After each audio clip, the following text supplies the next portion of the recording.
So yun, the difference of an institutional trader. So ito medyo ano naman to, review lang naman to. Binanggit ko na to kanina.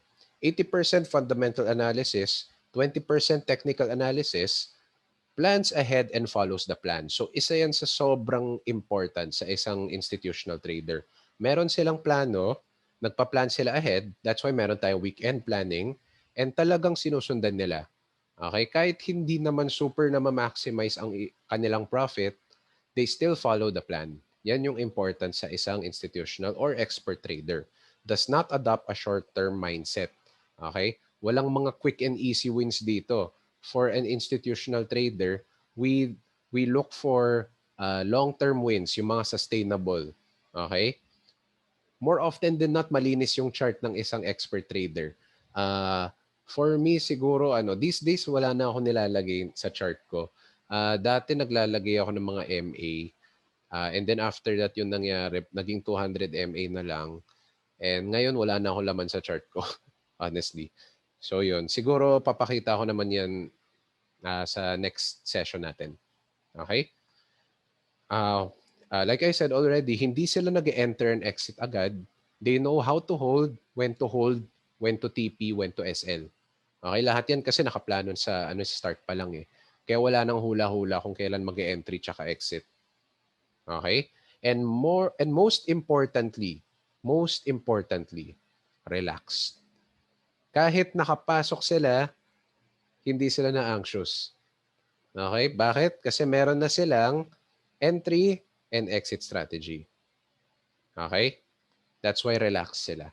Chill lang. Okay? Zen trading ang tawag. Ayan. So yun. So how do retail traders like us emulate institutions without having their capital? So nabanggit ko kanina, 'di ba, nagte-trade ang mga institutional sa may higher time frame. Eh hindi naman natin kayang gawin 'yan kasi wala naman tayong milyon katulad nila. So what do we do? First is we follow the flow of their orders. Yan yung unang gagawin natin. Doon papasok yung letter A, which i-discuss ko mamaya. Okay?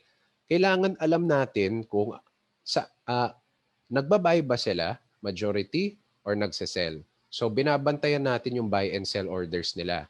Or in other words, mga longs and shorts. Okay? So review lang, longs refer to buy, shorts refer to sell.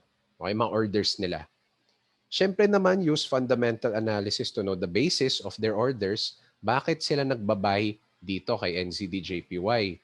Ano ang sinabi ni B and E to warrant madaming buy orders kay NZDJPY or madaming sell orders kay USD, for example, mga ganyan.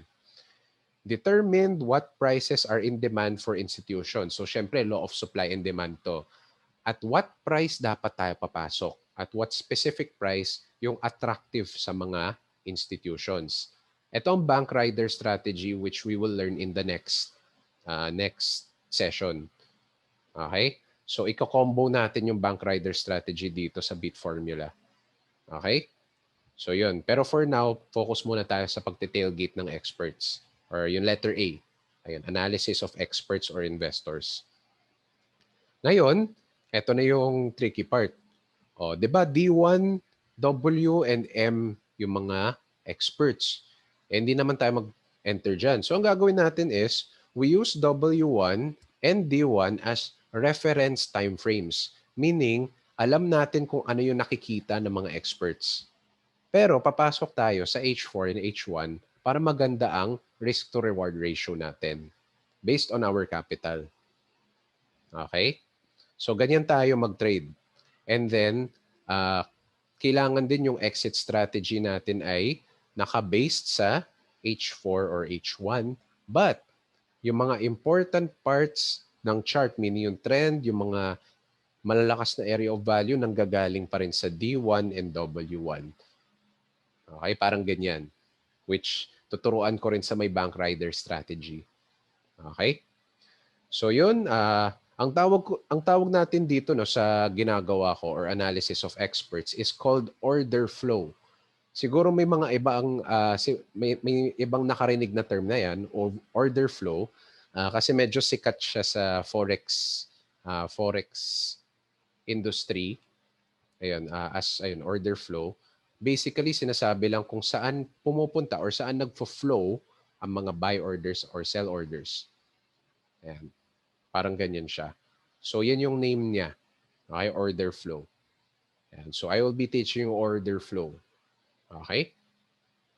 And take note, order flow does not work in lower time frames. Okay? So yun, gumagana ang order flow na to for retail traders in swing trading.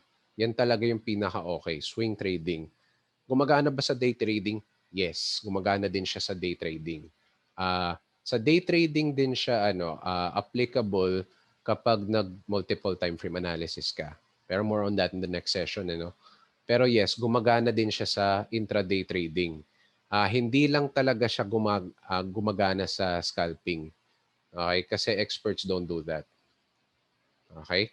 So, we look at swing trading and day trading as yung main forte natin if gusto natin gamitin ang order flow. Okay?